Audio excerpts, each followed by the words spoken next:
Good afternoon, students. Welcome to the class. Today we will discuss surface chemistry. Surface chemistry of solids.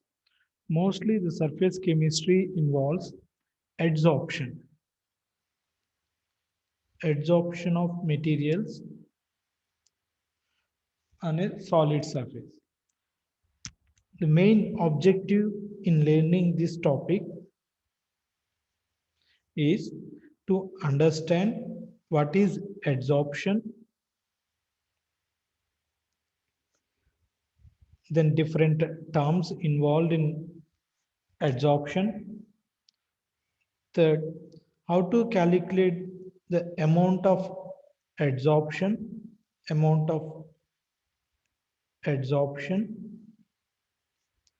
then different theories to determine the amount of adsorption.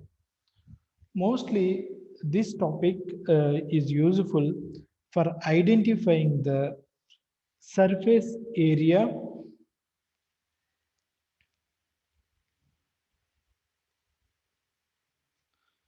It is mostly useful for identifying the surface area of solids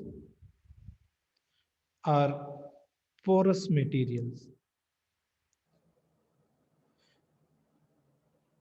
For porous materials, it is mostly very important because porous materials will have cavities inside their surfaces. So it is important to know the amount of cavities or their area or volume in a porous material and how it impacts the properties of that particular material. So surface area calculation or porosity, which is called porosity calculation is very important to understand the properties and catalytic applications. So mostly it is useful in catalysis applications. We will start one by one.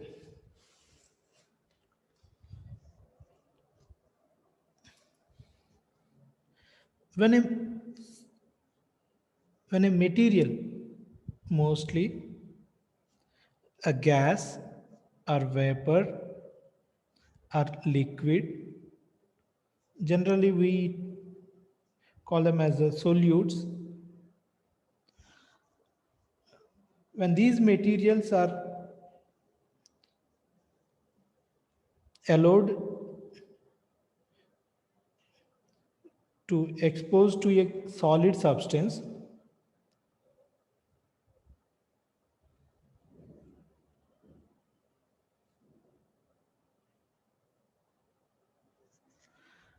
then there are two possible phenomena. One is absorption, another one is adsorption.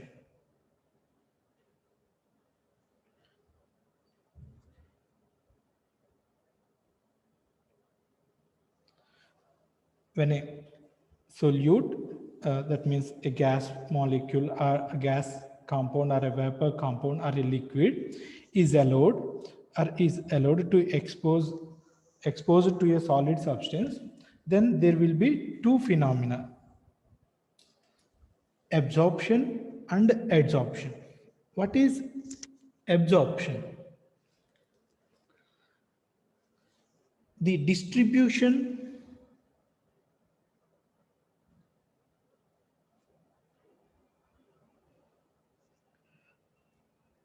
of a solute uniformly, the distribution of a solute uniformly throughout the substance.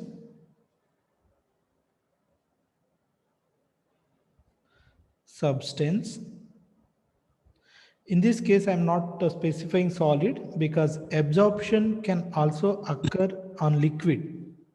So I am not specifying only solid. Okay. So absorption is possible both on a solid surface and liquid surface.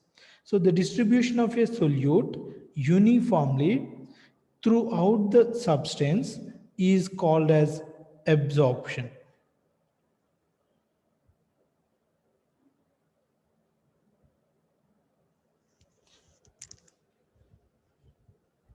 The best example is when a sponge duster is immersed in water, what we observe is called absorption.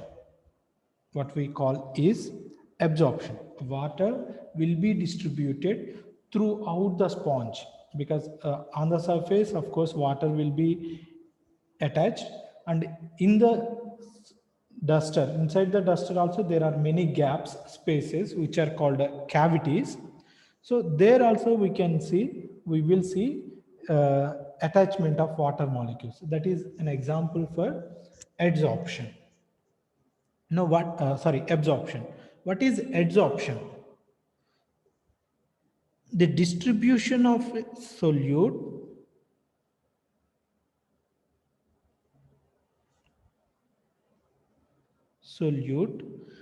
only on the surface of a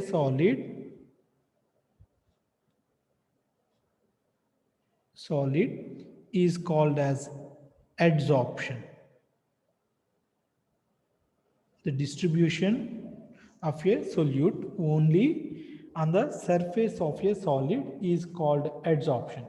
Here I am specifying solid.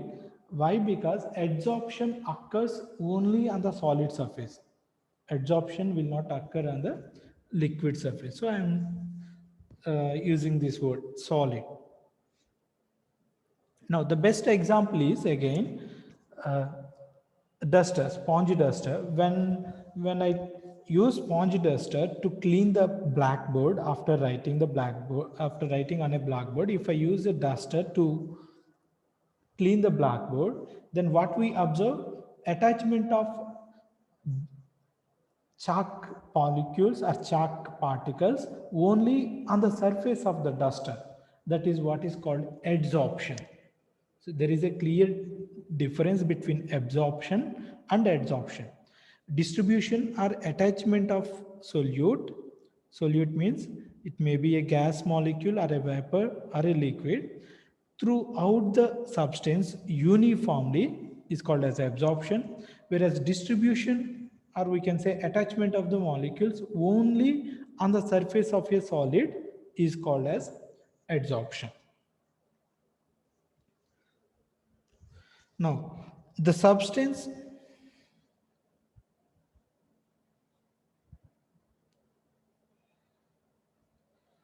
on whose surface adsorption occurs is called as adsorbent.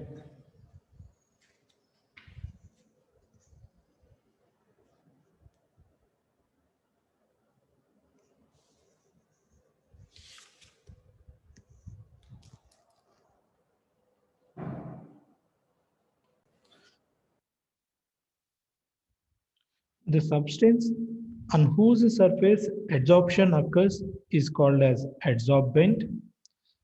The substance, what we are saying, is a solute, nothing but a gas, a liquid, or a vapor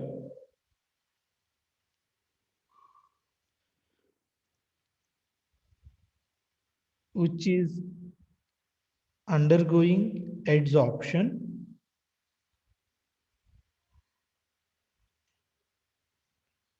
is called as adsorbate.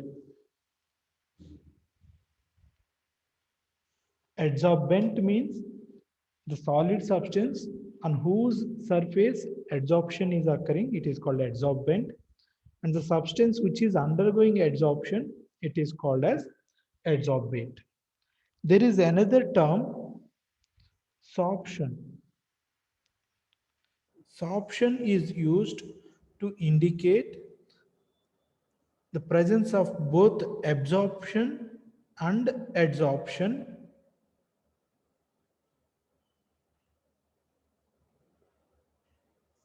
simultaneously.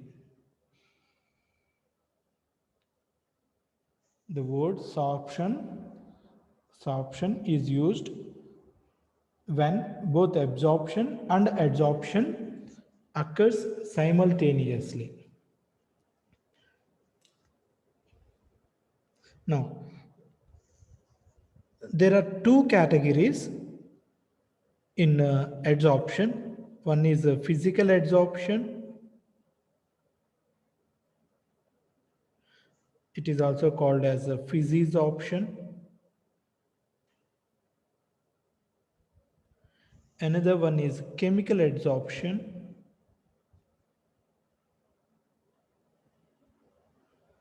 Which is also called as chemisorption.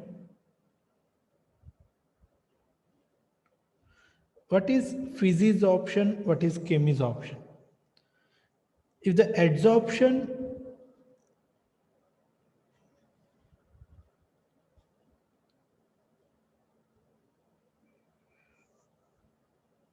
occurs due to weak physical attractions between adsorbent and adsorbate,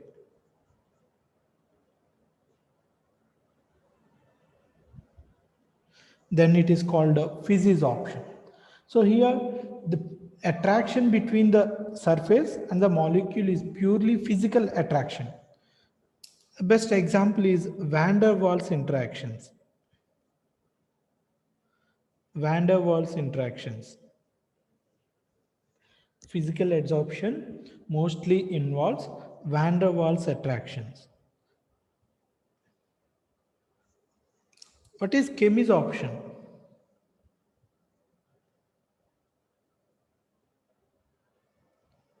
If the adsorption, Sir, attractions between absorbent and absorbent. yeah, both I have written adsorbent only. Okay, adsorbent and adsorbate. Yeah, thanks for pointing out. If the adsorption occurs due to chemical bonds, chemical attractions like covalent attractions, we can say covalent attractions, or we can say chemical bonds between adsorbent and adsorbate, then it is called as chemical adsorption.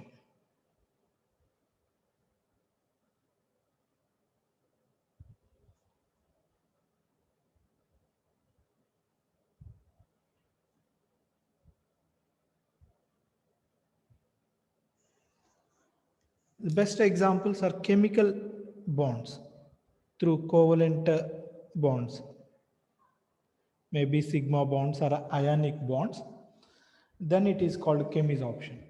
Remember, either chemical bonds or van der Waals interactions, these are all intermolecular interactions. If the adsorption occurs through weak intermolecular attractions, it is called physical adsorption. If the adsorption occurs due to strong intermolecular attraction, it is called chemical adsorption. Now, chemisorption is not reversible because molecules are strongly attached to the surface, whereas physisorption is reversible because molecules are not strongly attached to the surface. So if we apply some energy, then they can be easily activated and desorbed from the surface.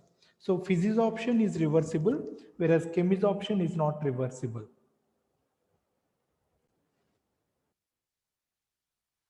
Now we will look at factors influencing adsorption.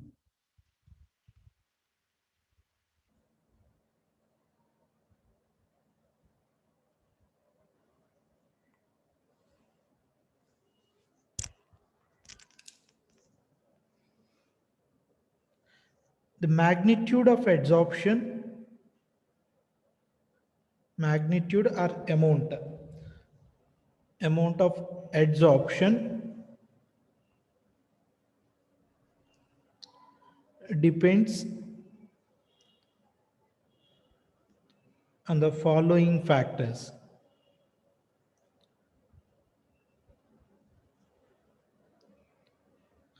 One is temperature,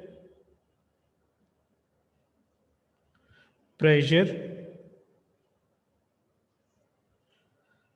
nature of gas, nothing but solute, and finally nature of the adsorbent.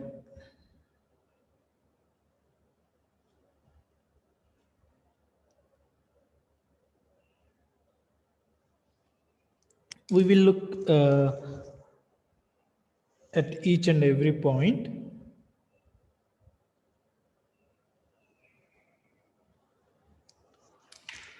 How temperature influences adsorption process.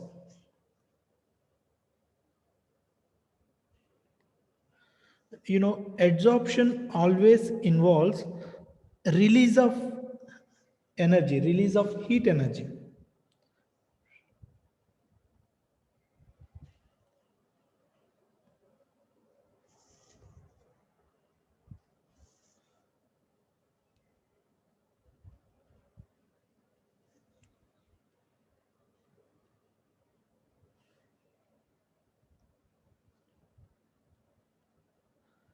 So whenever there is an adsorption process, either physical adsorption or chemical adsorption, it releases some amount of energy. This heat energy is called as molar enthalpy of adsorption.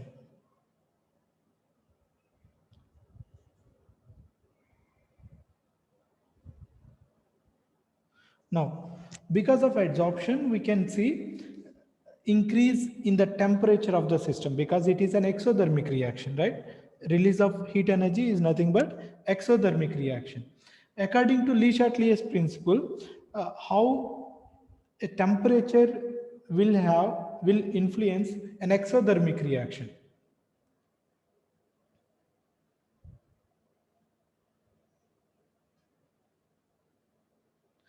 Yeah, according to Le Chatelier's principle, we need to apply an additional force to balance the release in temperature. So how do we balance the release in temperature? When we apply low temperatures. So low temperatures will have high adsorption. When we decrease the temperature, adsorption will be more. Because it is an exothermic reaction, we need to decrease the temperature of the system. Then it will have good adsorption. Now look at the pressure. How pressure will influence the adsorption process. What is adsorption? Attachment of solute adsorbate on the surface of adsorbent. Now how it will adsorb? If we apply some pressure, then adsorbate molecules can easily attach to surface, right? When we apply pressure, adsorbate will easily adsorb on the adsorbent. So pressure, with increase in pressure,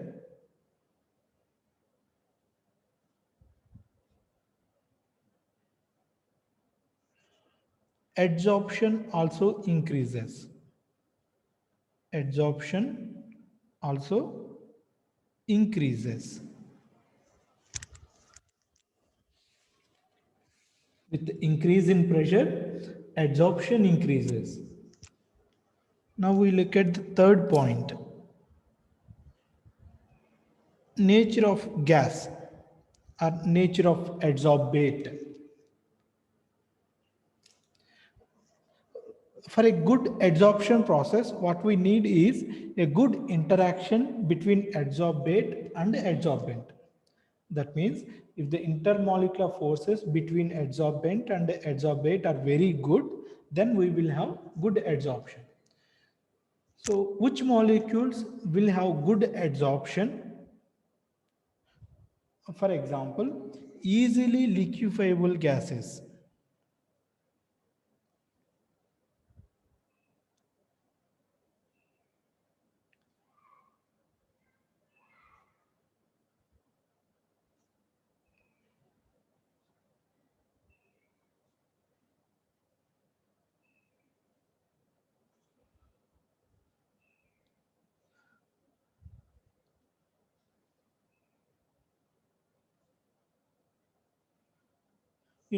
Water vapor can easily undergo condensation to water. So water vapor can easily undergo adsorption than oxygen molecule. Oxygen is a gas. At room temperature it is a gas, even less than room temperature also it is a gas. As we know, gaseous molecules will have low intermolecular attractions, whereas liquids will have high intermolecular attractions. So intermolecular attractions are very important for adsorption. That is why easily liquefiable gases, that means gases with low boiling points, are vapor, water vapor, ammonia. These molecules will easily undergo adsorption than permanent gases. Permanent gases means oxygen, nitrogen. So water vapor or ammonia gas will have good adsorption, whereas oxygen gas or nitrogen gas, they have bad adsorption. That means low adsorption. Now we will look at the nature of adsorbent.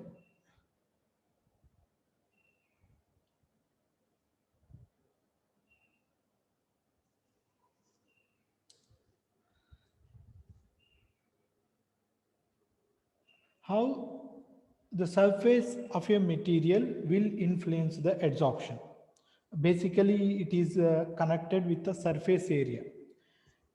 Adsorbents with more surface area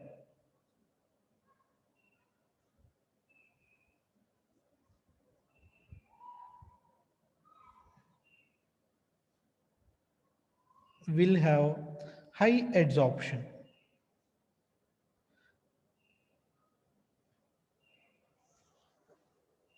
If the molecule is having more surface area, we can adsorb more number of molecules on its surface. So adsorbents with high surface area will have high adsorption. That means surface area of an adsorbent increases, then amount of adsorption also increases. If the surface area of an adsorbent decreases, amount of adsorption also decreases.